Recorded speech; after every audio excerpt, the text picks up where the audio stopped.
I'm going to call it filtered sunshine. Mike Barrett, what are you calling it? I call it beautiful sunshine. Enjoy it. Rain. Filter or no filter, it's there. Rain later on. Mike Barrett in for Good Policies from Barrett Insurance Company. How was your weekend? It was great. How about yours? It was awesome. We spent all but there was two little tiny rain events that happened on Sunday, but we were out realigning, I guess, the brook that we've got. Oh. But we've got a good bit of erosion going on here. It's eating away at the lawn bed, so we're trying to divert it towards the other side. And Oh, very nice. yeah, so that kept us busy. We don't want to flood out. Didn't know you had that skill set. That's great. I didn't. I had a hoe and now I've got a sore back. So we talk the complex insurance industry here. Where do you want to start this morning? Well, and I literally just came in here. Usually I'm here a little bit ahead of time, and we have a chance to have a little bit of a dialogue and what have you. But this morning I literally breezed in. You go 40 seconds. I'm like, oh God, you plug it in. So I actually decided this morning I have a pretty full day, so I thought the smart man in me would go and get one appointment done right off. So I actually went to Sutton this morning. Nice. And boy, I was a little worried about timing, but man, we just pulled it out. So that's good. Couple of radio men together. But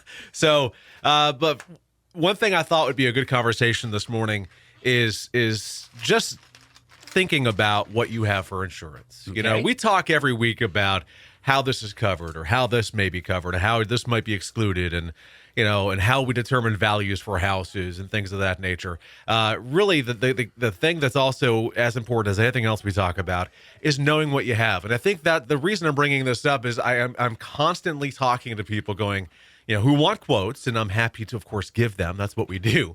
What do you have for current coverage? I don't know. So it's a little bit of a scary proposition to not know what you have for coverage because we are talking about the biggest assets in your life and your life, to be totally honest with you. I mean, I'm talking everything from insuring your home, your farm, any other structures you may have, maybe a commercial building that you own that you rent. We're talking about your automobile insurance, whether you have an umbrella policy or not. When people say to me, I don't know what an umbrella policy is, I love that because it gives me an opportunity to really introduce the benefits of what an umbrella policy could be. Life insurance. I have a lot of folks who don't even know what they have for life insurance. And I've even asked people, why do you have that policy? That's the answer I get. And they go, I'm supposed to, aren't I?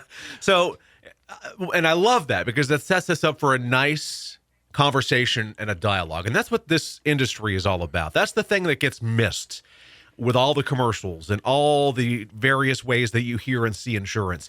You miss the part that it's about having a dialogue. It's about having a conversation. It's about dialing in what's appropriate for your needs and your budget. I know that's a cliche, but it really does ultimately come down to that versus just taking a dart and throwing it at the board and hoping you have what you need. Well, you mentioned the budget, and I'm not going to lie to you. You know where I work, and anything is a considerable expense to me. People can think I'm making all kinds of money. I'm not, all right? And yeah, it has been a determining factor, more so in my past. Right. And we've talked about this a ton also. People go online and get their quotes. People, it's $245 a year. But like you said, what do you got for coverage? I mean, you may have the minimum, but what if you got a $50,000 truck in your life now and you've got $20,000 worth of coverage? Yeah, when you have, and that's the thing that I when I talk to folks and I say, well, here's what we have to offer. Well, I just got a quote elsewhere for hundreds of dollars less. Excellent. Let's talk about it. What was that quote? I don't know. So don't just look at the price because I could be quoting significant liability. So let's put it this way. I could be quoting higher liability or above average liability and below average deductibles, which is a good thing. You lower the deductible, less out of pocket for you. Right. But again, if we're talking cost and expense and you're wanting to leverage that, higher deductibles are the way to go if you can sustain a larger loss or a larger amount of money out of pocket at the time of loss. So there's so many ways to do this.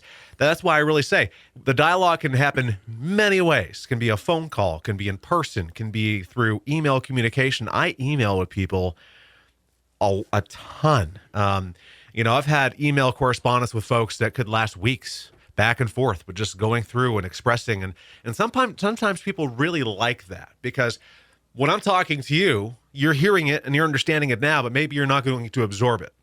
When it's in the context of an email, you have it as a reference point. So you can constantly look and go, oh, okay, well, that's what that does. And that makes sense, and however that method of communication works for you is how we would do it. We even would text you back and forth. We have that capability at our office as well. But the key point here is dialogue, knowing what's available, knowing what your exposures are. There's something to be said, too, in a consumer's mind to know that they're covered, okay, adequately, Right. okay, not praying they're going to get by the skin of their teeth, that they're not going to have an accident, the house not going to catch on fire, a tree's not going to fall on the garage roof, that kind of thing. Right. So having that in mind, knowing that you're covered, also knowing over a period of time that the agent that they're dealing with has always been there with them. Kind of in step with them and understanding Right, the process. so you have that personal relationship. Yeah. So regardless of who your agent is, could be anybody, but to have that relationship, that's pretty awesome. And I want to give you 2 quick examples of why not having dialogue could be a bad thing. Let's say you just went out and got a homeowner's policy, whether it be through me or whomever. You went and got it, and you're just not one of those people to inquire. And then you decided to get 10 chickens, and they're all layers. And you go, God, I got more eggs than I can handle. I'm going to start selling these things. So you just start selling them, and you assume that you have covered. It's okay, right? All right. Now, so-and-so buys the eggs and claims that they got sick. And now they're going to sue you. That is when you're going to find out that you don't have coverage for that, because you haven't had a dialogue to find out that the liability exposure of selling eggs is not going to be covered by your homeowner. It can be with some companies by endorsement, but it's not automatic. So it's one of those things where you need to have that dialogue. Or a log home. Let's say you have a log home. You just went out and boom, bought a log home, and here's my coverage. What if you didn't know that company had a limitation on partial losses? Saying, look, if you have to take out all these extra logs to get to the part that was damaged, the most we'll pay is an X dollar amount. I have one company that says the most we'll pay to do that is $1,000. Which isn't a lot when you're That's talking about scary. reconstructing a building. A log home. So, it's about having that knowledge base and about having somebody who eats, sleeps, and breathes this and is fully involved and understands what's going on. Here's something that I have been made aware of. We're in a very, very nice and busy summer season. Tell me about Okay, it. I went to Sutton this morning. We're coming It up was beautiful on out there, by the way. all kinds of community events, outdoor events, and stuff like that. Something people don't think about: bounce houses.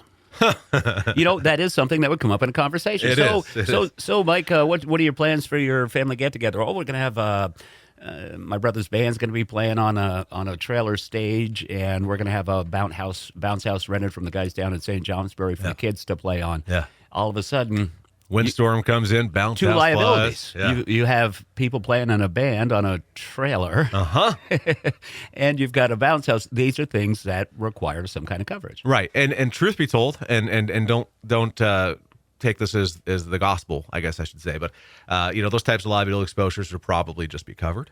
See, that's the hard thing is as we talk insurance, and I sometimes will pause and tell somebody, look, I promise I'm not making this up as I go. This is not an ad lib situation as much as it sounds like it is, but something like that could be covered.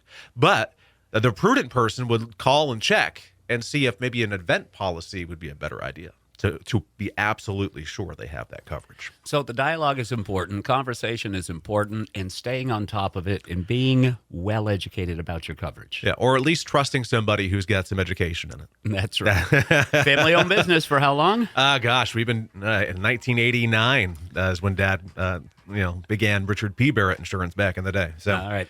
Contact, how can they do it? sure, you can give us a call, 748-5224. Visit our website, thebarrettagency.com, Google, Facebook, and YouTube, all Barrett Insurance Agency. And, of course, always here on Tuesdays, whether I have any breath in me or not when I run in.